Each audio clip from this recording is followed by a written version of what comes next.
Hello সবাইকে। তো শিবরাত্রির পরের দিন মানে যেটা ছিল সোমবার, আমি চলে গেছিলাম ভূতনাথ।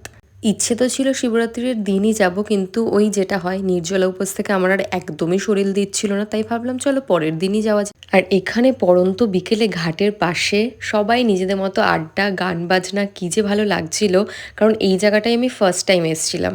আচ্ছা তোমরা আমাকে জানিও তো এই ঘাটটার নাম কি। তারপর আমরা একটু গরম গরম লেবু চা খেয়ে নিয়েছিলাম, আর আমার ফেভারেট গরম গরম ঘটি গরম। ছোটোবেলায় এটা আমার খুবই ভালো লাগতো আর আমি প্রায়ই খেতাম, এখন তো পাওয়াই যায় না। যাই হোক, এখানে এত সুন্দর হাওয়া দিচ্ছিল, মনটা এত ভালো লাগছিল না, যেতেই ইচ্ছা করছিল, মনে হচ্ছে এখানে আরও একটুখানি বসে থাকি।